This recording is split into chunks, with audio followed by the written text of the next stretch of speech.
It's the JMI extension. What does that mean from you guys from an operational standpoint? How much does think, it change day to day? Yeah, I think what it does is it gives us stability.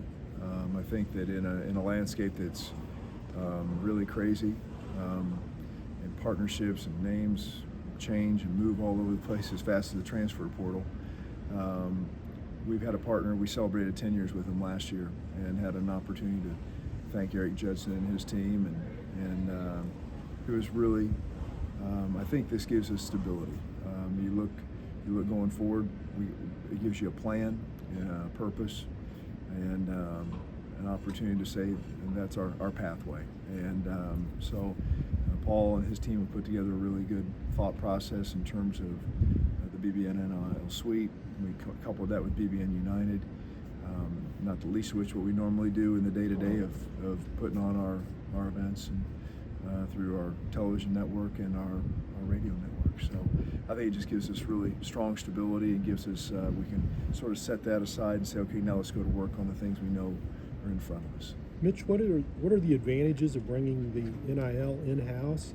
And does this mean there are no outside collectives affiliated with UK going forward? Yeah, I mean, I think the collectives are still in play in a lot of ways for folks. The BBNIL for us gives us an opportunity to, number one, make sure that our partners are somewhat protected, that there's the intellectual property, the IP for us, the institutional property, really, really important that if young people want to use our marks and want to use our facilities for part of their endorsement property, that's part of the deal. As you come to the University of Kentucky and you're part of our family and you get to use our things, but that's also part of that. That's part of the relationship. There's a responsibility and a right that goes with that. So the outside collectives do still exist? They can still, under the rules, they can still provide NIL opportunities. They would have to go through the range of compensation and NIL go nationally like everybody else. We think now if they do that, they probably wouldn't have the IP rights and those kind of things.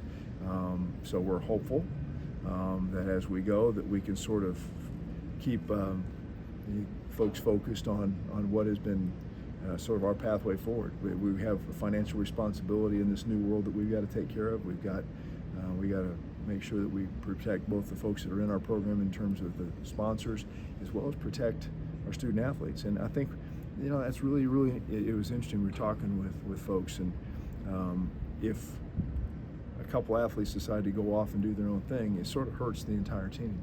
The team is stronger together. In everything you do, on the field and off the field, on the court, off the court.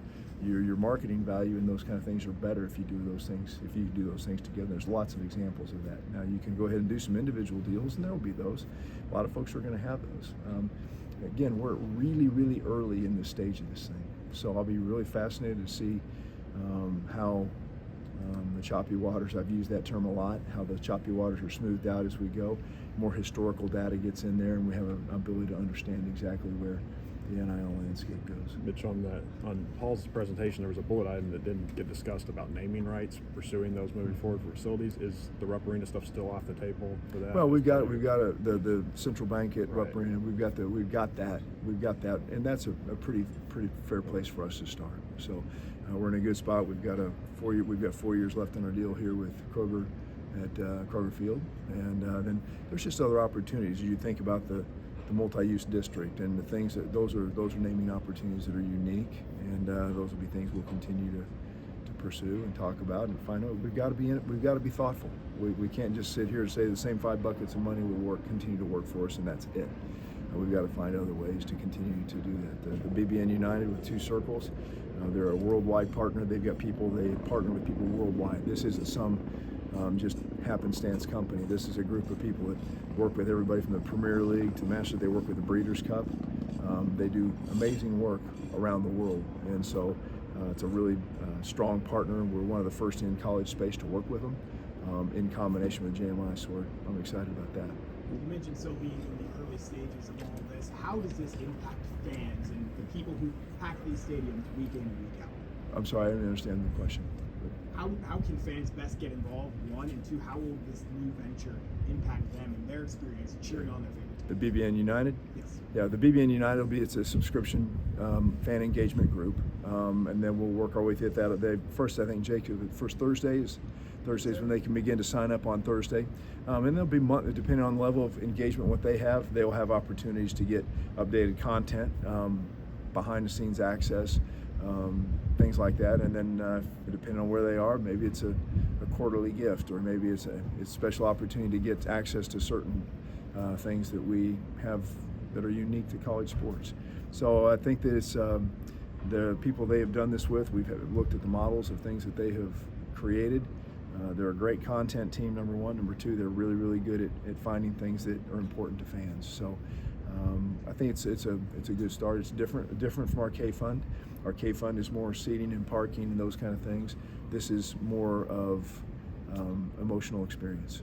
Mitch, the Nike deal also got extended this summer. In this era where you're looking for new revenue, we've seen other apparel companies maybe give more money to kind of steal some of Nike's market share. Did you all consider looking elsewhere, or was it kind of there's a couple of things. We got more product. Yeah. We got more product, which is really important for us.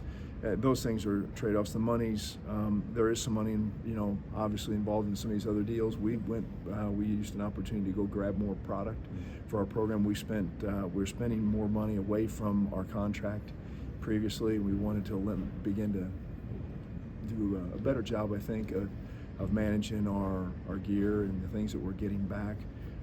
So I feel like we're in a good spot. That landscape will continue to change as well, and I'm not concerned that we didn't get a good deal. If that's the notion, then I think we really have enjoyed our partnership with Nike. They've been great to us, and we feel really good about how we will be able to manage it. There'll be savings on our side that'll be reflected more in the dollars. So it's not an additional just, hey, we're going out there and finding ways to spend more gear on gear. We will find a way to be more efficient in what we're doing, which will save us money, which recoups the dollars that everyone's so concerned about. Mitch, this is way inside the weeds, but what allowed the projected $15 million deficit to come down to $8 million? Yeah, I think two things. I think our coaches are really good. We do, I think, a really good job of forecasting. Melissa is very conservative. She's very conservative CFO, which I love. She is outstanding at what she does.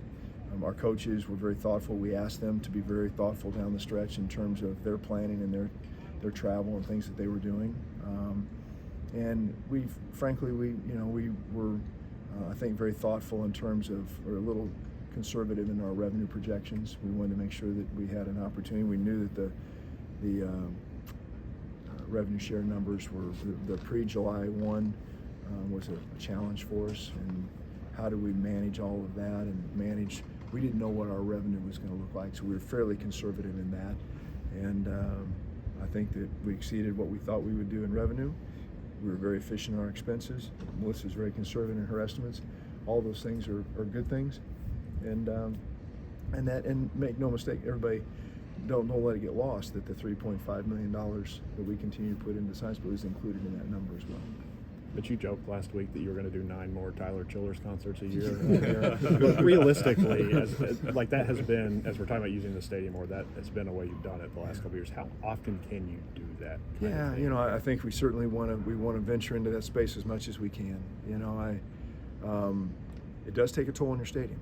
Make no mistake about it. It takes a toll on your stadium. So what it does to the field and what it does to, you got to be really thoughtful about that. And so there is a piece to that we got to be really thoughtful about. But this place is, if you said on the biggest end of it, probably 20 times a year we're using it for something. To have an opportunity to maybe jump that up to 25 or 30 would be awesome. If we could find 25 or 30 nights that we're doing something in this facility, it'd be really, really helpful to us. So we continue to think that having high school championships here is really, really important for everything. It's important for this institution. It's important for Kentucky. It's a really, really cool destination for high school athletes to come be a part of that. But I think that we've got to continue to find ways to use this facility. Mitch, Dr. Capilouto kind of talked in his opening remarks just touched on the fact this was a kind of a historic day to kind of get this started. What does it mean to have it in this shape and form and moving forward? It's I think it's really, really helpful to us to have, again, I go back to having a pathway. I think that in this new world, having an opportunity to talk about real estate, mixed use real estate, to talk about new premium spaces, for people to recognize we've got to do some things to keep this stadium strong and safe. Some of the things we want to do in terms of our program. There's a vision cast for the next 3 to 5 years that says, okay, this is how we can get there. This LLC allowed us to do that. I'm not sure we could have done it in the old framework for a lot of reasons, but I think this does give us a pathway, and it's hard. It's going to be hard.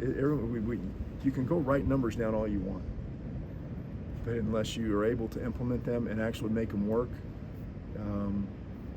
those are really just really pretty pictures, right? We don't want to do more than just have pretty pictures. We got to go to work, and our staff's got to be ready to dial into it, and they've already got a lot on their plate, and so we'll continue to try and expand the work that we do and be able to match those things we put on paper to the reality of the facts we want to get to. You mentioned that a lot has been already put on staff, the plates of staff. What is the process in making sure that nothing falls into the cracks, no student athlete gets left behind? Yeah. At the end of the day, they end up getting the most out of these opportunities. Yeah, I think that there's a couple of things. Number one, the number of student athletes in our program is going to decrease a little bit because of the roster size of the settlement. It goes from 675 to about 530, so we're losing some people in our program in terms of the ability to be in our program. The 530 we've got are getting more opportunities in terms of scholarships, and so we feel really good about that. They've got more scholarship money coming to them. That was a very purposeful thing that we did to try and make sure everybody got a piece of what was going on in the new world. But at the end of the day, we're not having massive expansion in our staff to go do all this. It's going to be the same people. I mean, we're going to have to find strategically the things that we add. We're going to have to make sure strategically that they have they land in a spot where there's either revenue created or we're finding efficiencies in what we're doing, or it fits into the plan and what we've got. So I think that's what we'll do. We've got we've got an outstanding staff, and they've worked really, really hard at it. So they're really, really good. We've got good partners across campus that they've got expertise in doing some of these things in different venues around the way, and whether it's hospitals or on campus, and hopefully they can share some best practices and things that continue to help us be okay. Mitch, some other schools have drawn big crowds playing different sports in their football stadium. Mm-hmm. Since we're playing the Kentucky-Louisville men's basketball game so early now, could we sell this out if we played that game here early enough that it wouldn't be too cold? Yeah, you never know. You never know. There's, you've seen everything. We've all, and I won't get into naming groups because we all know who they are. But you see stuff going on in stadiums. I mean, why not? Why not try? Why not try? And so I think you're looking for things that can happen. And I'm a little short on saying basketball on a slippery surface in November, but Maybe you'd have to put a cord in it. Yeah, no. But I think we got to be thoughtful about be open about anything. Mitch, there was a report that there was a UFL franchise considering a Lexington-Louisville split. Have you all been involved in that? Yeah. Okay. Would a springtime pro football team be something you'd be interested in? I mean, to give you an example, one of the things I'd be interested in is midwinter hockey on ice here, or something like that. I mean, we've got a franchise that sits up in Columbus. We've got one down in Nashville. Could there be a meeting of the minds and do a midwinter classic in here? Could we? I don't know. Would they be interested? I don't know. But why not? Have 40,000 people in here to watch something. I think people buy it. Come watch it just out of the novelty of, hey, what the heck? Why not? All right, folks, everybody good? Thanks.